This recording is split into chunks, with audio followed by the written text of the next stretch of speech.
좋은 하루입니다. 오늘은 눈가 떨림의 원인과 예방법, 치료법을 알아보도록 하겠습니다.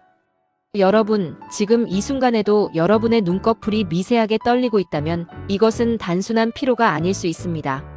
최근 의학 연구 결과들을 보면 눈가 떨림은 우리 몸이 보내는 9가지 중요한 경고 신호 중 하나라는 사실이 밝혀졌습니다. 여러분 중 10명 중 8명은 일생에 한 번 이상 눈가 떨림을 경험한다고 합니다. 그런데 이 흔한 증상 뒤에 숨겨진 진실을 아는 사람은 거의 없습니다. 오늘 이 영상에서는 눈가 떨림이 일어나는 9가지 핵심 원인과 함께 여러분이 바로 집에서 실천할 수 있는 예방법, 그리고 언제 병원을 찾아야 하는지까지 모든 것을 알려드리겠습니다. 자, 그럼 바로 시작하겠습니다. 첫 번째로 말씀드릴 원인은 마그네슘 부족입니다. 여러분은 믿으시겠습니까? 우리나라 성인 10명 중 7명이 마그네슘 결핍 상태라는 사실을요. 마그네슘은 우리 몸의 근육과 신경이 제대로 작동하게 만드는 필수 미네랄입니다. 특히 눈 주위의 미세한 근육들은 마그네슘에 매우 민감하게 반응합니다. 눈가 떨림은 그냥 피곤해서 생기는 일시적인 현상이라고 우리는 가볍게 생각할 수 있습니다. 그런데 말입니다. 의학 연구들을 보면 마그네슘이 부족할 때 우리 몸의 신경세포는 과흥분 상태에 빠진다고 합니다. 마치 브레이크가 고장난 자동차처럼 신경신호가 멈추지 않고 계속 전달되는 겁니다. 이것이 바로 눈꺼풀의 불수의적 경련을 일으키는 핵심 메커니즘입니다. 최근 한 연구 사례를 보면 서울에 사는 35세 김모님의 경우가 있습니다. 이분은 3개월 동안 지속된 눈가 떨림으로 일상생활에 큰 불편을 겪었다고 합니다. 병원에서 검사를 받았더니 혈중 마그네슘 수치가 정상 범위보다 현저히 낮았고 마그네슘 보충제를 복용한 지 2주 만에 증상이 거의 사라졌다고 합니다. 그렇다면 어떻게 해야 할까요? 마그네슘 하루 권장량은 성인 남성 기준 약 350mg, 여성은 280mg 정도입니다. 시금치, 아몬드, 다크 초콜릿, 바나나 같은 음식을 통해 자연스럽게 보충하시는 것이 가장 좋습니다. 다만 신장 질환이 있으신 분들은 마그네슘 보충제 복용 전에 반드시 담당 의사 선생님과 상담하시는 것이 좋습니다. 두 번째 원인은 카페인 과다 섭취입니다. 여러분이 매일 마시는 그 커피 한 잔이 눈가 떨림의 직접적인 원인이 될 수 있습니다. 카페인은 중추신경계를 자극하는 강력한 각성제입니다. 적당량은 집중력을 높이고 활력을 주지만 과도하게 섭취하면 신경계가 과흥분 상태가 됩니다. 많은 사람들이 하루 3잔에서 4잔의 커피는 괜찮다고 믿습니다. 그런데 카페인 민감도는 사람마다 천차만별이라는 겁니다. 어떤 사람은 하루 한 잔만 마셔도 눈가 떨림이 시작될 수 있습니다. 카페인은 우리 몸에서 아데노신이라는 신경 전달 물질의 작용을 차단합니다. 아데노신은 신경을 진정시키고 이완시키는 역할을 하는데 카페인이 이를 막으면 신경이 계속 긴장 상태를 유지하게 되는 겁니다. 부산에 거주하는 42세 박모님의 사례를 보면 이분은 업무 스트레스로 하루 56잔의 에스프레소를 마셨다고 합니다.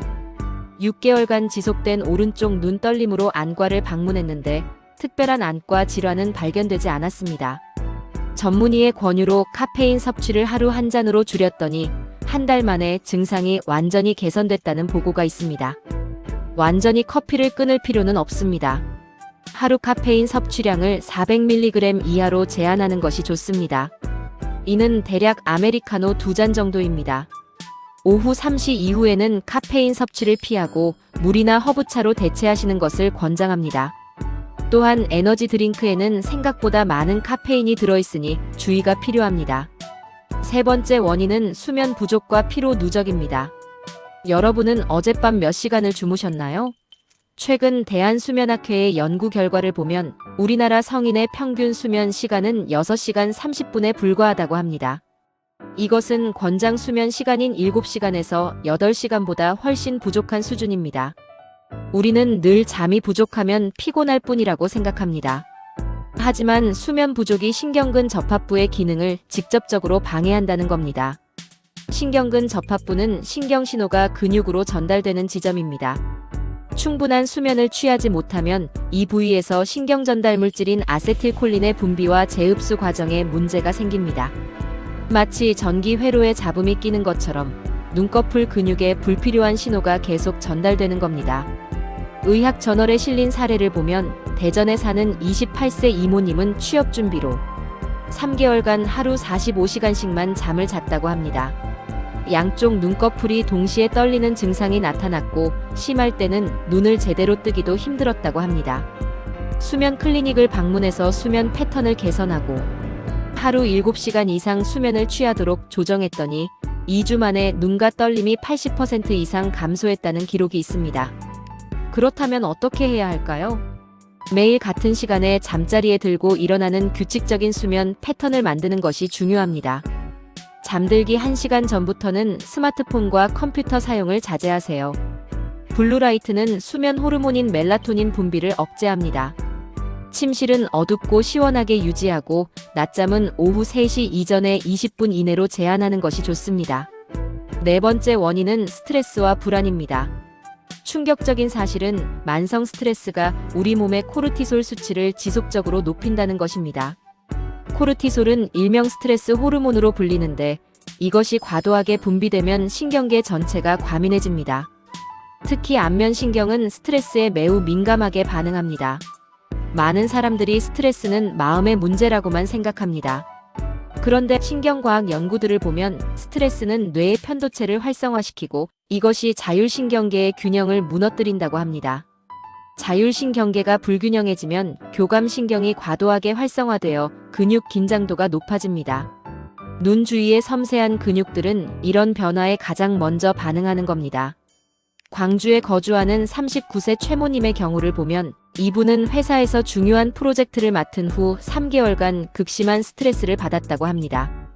왼쪽 눈꺼풀이 하루 종일 떨렸고 심할 때는 눈이 저절로 감기는 증상까지 나타났습니다. 정신건강의학과에서 상담치료와 함께 이완요법을 병행했더니 6주 만에 증상이 현저히 개선됐다는 보고가 있습니다. 스트레스를 완전히 없앨 수는 없습니다. 하지만 관리는 할 수 있습니다. 하루 10분이라도 복식 호흡이나 명상을 실천해보세요. 깊고 천천히 호흡하면 부교감 신경이 활성화되어 긴장이 풀립니다. 규칙적인 운동도 큰 도움이 됩니다. 일주일에 3에서 4회, 30분 정도의 유산소 운동은 스트레스 호르몬을 낮추고 기분을 좋게 하는 엔도르핀 분비를 촉진합니다. 다섯 번째 원인은 안구 건조증입니다. 눈이 건조하면 단순히 불편한 것이 아니라 눈꺼풀 떨림의 직접적인 원인이 될 수 있습니다. 현대인들은 하루 평균 8시간 이상 디지털 기기를 사용합니다. 화면을 집중해서 볼 때 우리는 정상적인 깜빡임 횟수의 3분의 1밖에 눈을 깜빡이지 않습니다. 우리는 늘 눈이 뻑뻑하면 인공 눈물만 넣으면 된다고 생각합니다. 그러나 잘못 알려진 사실은 안구 건조증이 심해지면 각막 표면에 미세한 염증이 생기고 이것이 3차 신경을 자극한다는 겁니다. 3차 신경은 얼굴의 감각을 담당하는 신경인데 이것이 자극받으면 반사적으로 눈꺼풀 근육이 수축하게 됩니다. 이것이 반복되면 만성적인 눈가 떨림으로 이어질 수 있습니다. 인천에 사는 33세 정모님의 사례를 보면 이분은 프로그래머로 일하면서 하루 12시간 이상 모니터를 보는 일을 했다고 합니다. 6개월 전부터 오른쪽 눈꺼풀이 떨리기 시작했고 나중에는 눈이 시리고 충혈되는 증상까지 동반됐습니다. 안과에서 심한 안구 건조증 진단을 받았고 인공 눈물 사용과 함께 작업 환경을 개선했더니 한 달 만에 눈가 떨림이 크게 줄어들었다는 기록이 있습니다. 그렇다면 어떻게 해야 할까요? 20 규칙을 실천해보세요. 20분마다 20피트, 즉 약 6m 거리의 사물을 20초간 바라보는 겁니다. 이렇게 하면 눈의 피로가 줄고 깜빡임이 정상화됩니다. 실내 습도는 40에서 60%로 유지하고 선풍기나 에어컨 바람이 직접 눈에 닿지 않도록 주의하세요. 방부제가 없는 일회용 인공 눈물을 하루 4회에서 5회 사용하는 것도 도움이 됩니다. 여섯 번째 원인은 영양 불균형입니다. 여러분은 믿으시겠습니까? 비타민 B군 부족이 신경계 기능에 직접적인 영향을 미친다는 사실을요. 특히 비타민 B12와 6는 신경세포의 건강을 유지하는데 필수적인 영양소입니다. 이들이 부족하면 신경전달물질 합성에 문제가 생깁니다. 많은 사람들이 영양제는 선택사항이라고 생각합니다. 그런데 충격적인 사실은 채식주의자나 불규칙한 식사를 하는 사람들의 경우 비타민 B12 결핍이 매우 흔하게 나타난다는 겁니다. 비타민 B12는 주로 동물성 식품에 들어있어서 식물성 식단만 하는 사람들은 결핍되기 쉽습니다. 또한 비타민 D 부족도 근육과 신경 기능에 영향을 줍니다. 대구에 거주하는 45세 강모님의 경우를 보면 이분은 채식 위주의 식단을 1년간 유지했다고 합니다. 점차 눈가 떨림과 함께 손발 저림, 피로감이 심해졌습니다. 혈액 검사 결과 비타민 B12 수치가 정상 범위의 절반에도 못 미쳤고 비타민 B12 주사와 경구 보충제를 복용한 후 3주 만에 대부분의 증상이 호전됐다는 보고가 있습니다. 영양제를 무분별하게 먹을 필요는 없습니다. 균형 잡힌 식단이 가장 중요합니다. 달걀, 우유, 생선, 살코기 등 비타민 B군이 풍부한 음식을 꾸준히 섭취하세요. 하루 15분 정도 햇볕을 쬐면 비타민 D 합성에 도움이 됩니다. 만약 채식을 하신다면 비타민 B12 보충제 복용을 전문의와 상담해 보시는 것이 좋습니다. 7번째 원인은 알레르기입니다. 눈 알레르기가 단순히 가려움만 유발하는 것이 아니라 눈꺼풀 떨림의 원인이 될 수 있다는 것입니다. 알레르기 반응이 일어나면 우리 몸은 히스타민이라는 물질을 분비합니다. 히스타민은 혈관을 확장시키고 염증을 일으킵니다. 우리는 늘 알레르기는 계절성이라고 생각합니다. 그런데 말입니다. 진먼지 진드기, 반려동물의 털, 화장품 성분 등 1년 내내 우리 주변에는 알레르기 유발 물질이 가득합니다. 눈 주위 피부는 매우 얇고 민감해서 알레르기 반응에 쉽게 노출됩니다. 눈을 비비는 행동은 상황을 더 악화시키고 이것이 신경 자극으로 이어져 눈꺼풀이 떨리게 됩니다. 울산에 사는 31세 한모님의 사례를 보면 이분은 봄철마다 심한 눈 가려움증과 함께 눈꺼풀 떨림을 경험했다고 합니다. 알레르기 검사 결과 꽃가루 알레르기로 밝혀졌고 항히스타민제 안약과 경구약을 복용하면서 눈을 비비지 않도록 주의했더니 증상이 크게 개선됐다는 기록이 있습니다. 그렇다면 어떻게 해야 할까요? 알레르기 원인 물질을 파악하고 피하는 것이 가장 중요합니다. 침구는 일주일에 한 번 60도 이상의 뜨거운 물로 세탁하고 실내 습도를 낮춰 진먼지 진드기 번식을 억제하세요. 외출 후에는 반드시 세안하여 알레르기 유발 물질을 제거하고 눈이 가려워도 비비지 마세요. 차가운 찜질이 가려움 완화에 도움이 됩니다. 8번째 원인은 약물 부작용입니다. 충격적인 사실은 우리가 일상적으로 복용하는 일부 약물들이 눈가 떨림을 유발할 수 있다는 것입니다. 특히 항우울제, 항정신병 약물, 일부 항히스타민제, 그리고 각성제 계열의 약물들이 신경계에 영향을 미칠 수 있습니다. 많은 사람들이 처방받은 약은 안전하다고 생각합니다. 물론 대부분의 경우 그렇습니다. 하지만 같은 약이라도 사람마다 반응이 다르고 복용량이나 복용 기간에 따라 부작용이 나타날 수 있다는 겁니다. 특히 도파민 수용체에 작용하는 약물들은 신경근 조절에 영향을 줄 수 있습니다. 제가 알게 된 전주에 거주하는 37세 윤모님의 사례를 보면 이분은 불면증 치료를 위해 수면제를 복용하기 시작한 지 2주 후부터 눈꺼풀 떨림이 시작됐다고 합니다. 처방 의사와 상담 후 약물을 변경했더니 일주일 만에 증상이 사라졌다는 보고가 있습니다. 절대로 임의로 약물을 중단하거나 변경하면 안 됩니다. 눈가 떨림이 약물 복용 후 시작됐다면 반드시 담당 의사 선생님과 상담하시는 것이 좋습니다. 전문의의 진단과 처방이 필요한 부분입니다. 약물 조정이나 대체 약물 처방을 통해 부작용을 줄일 수 있습니다. 복용 중인 모든 약물과 건강기능식품을 의사에게 알리는 것도 중요합니다. 9번째 원인은 신경학적 질환의 초기 신호일 수 있습니다. 여러분은 믿으시겠습니까? 대부분의 눈가 떨림은 양성이지만 드물게 심각한 신경질환의 전조 증상일 수 있다는 사실을요. 안면 경련, 파킨슨병, 다발성 경화증 같은 질환들이 초기에 눈꺼풀 떨림으로 나타날 수 있습니다. 우리는 늘 눈가 떨림은 저절로 낫는다고 생각합니다. 실제로 대부분은 그렇습니다. 그런데 말입니다. 주의해야 할 경고 신호들이 있습니다. 한쪽 얼굴 전체가 경련하거나 눈꺼풀이 완전히 감기거나 3개월 이상 지속되거나 점점 악화되는 경우라면 반드시 전문의 진료가 필요합니다.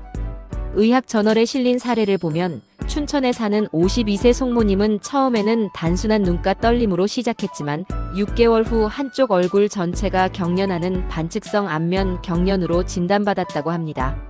신경외과에서 미세혈관 감압술이라는 수술을 받은 후 완전히 회복됐다는 기록이 있습니다. 조기 발견과 치료가 얼마나 중요한지 보여주는 사례입니다. 그렇다면 언제 병원을 가야 할까요?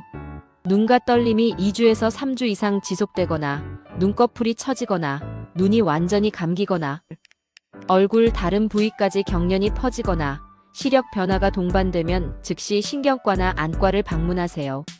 조기 진단과 치료가 예후를 크게 좌우합니다. 자, 이제 여러분이 집에서 바로 실천할 수 있는 3가지 구체적인 예방법을 알려드리겠습니다. 첫 번째 실천 방법은 눈 운동과 마사지입니다.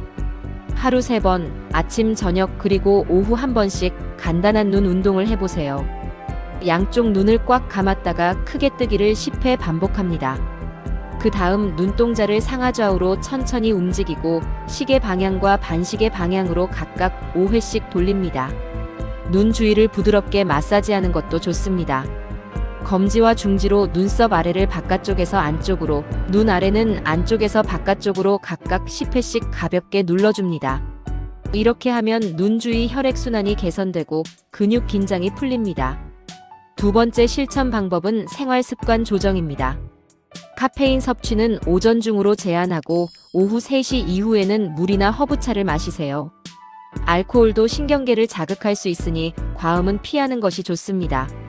취침 2시간 전부터는 블루라이트 차단 안경을 착용하거나 스마트폰의 야간 모드를 활성화하세요.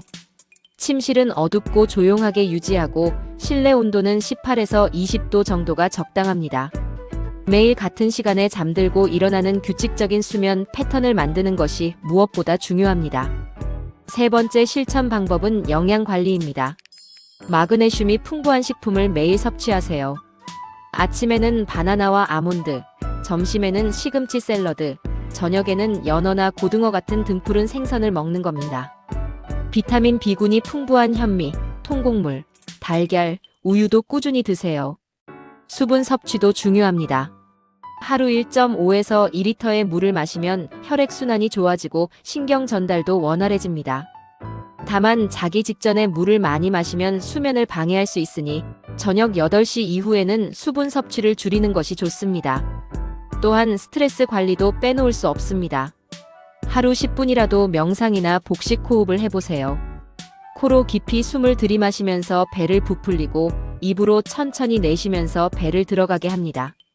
이것을 10회 반복하면 부교감 신경이 활성화되어 긴장이 풀립니다.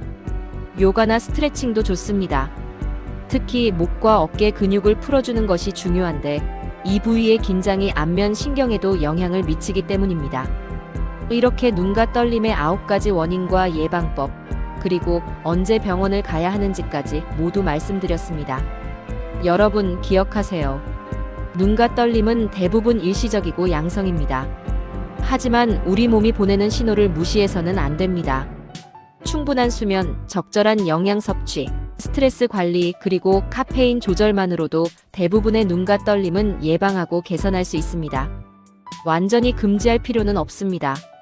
균형과 절제가 핵심입니다. 커피를 좋아하신다면 하루 1잔에서 2잔 정도는 괜찮습니다. 야근이 불가피하다면 그 전후로 충분한 휴식을 취하세요. 모든 것은 정도의 문제입니다. 여러분의 몸은 여러분이 가장 잘 압니다. 눈가 떨림이 시작되면 먼저 최근 생활 습관을 돌아보세요. 잠이 부족했는지, 커피를 너무 많이 마셨는지, 스트레스가 심했는지 체크해보는 겁니다. 그리고 앞서 말씀드린 경고 신호들, 즉 3개월 이상 지속되거나 얼굴 다른 부위까지 경련이 퍼지거나 눈꺼풀이 처지거나 시력에 변화가 생기면 주저하지 말고 전문의를 찾아가세요. 조기 발견과 치료가 정말 중요합니다. 신경과나 안과 전문의의 정확한 진단을 받으면 대부분의 경우 효과적으로 치료할 수 있습니다. 여러분, 건강은 우리가 가진 가장 소중한 자산입니다. 작은 증상이라도 소홀히 하지 마세요. 오늘 말씀드린 내용이 여러분의 건강 관리에 조금이라도 도움이 되었기를 진심으로 바랍니다. 혹시 지금 눈가 떨림으로 고민하고 계신 분이 있다면 댓글로 여러분의 경험을 나눠주세요. 서로의 경험을 공유하면 더 많은 분들에게 도움이 될 겁니다. 이 영상이 도움이 되셨다면 구독과 좋아요, 알림 설정 꼭 부탁드립니다. 여러분의 건강한 내일을 위해 앞으로도 검증된 의학 정보를 계속 전해드리겠습니다. 오늘도 건강하세요. 감사합니다.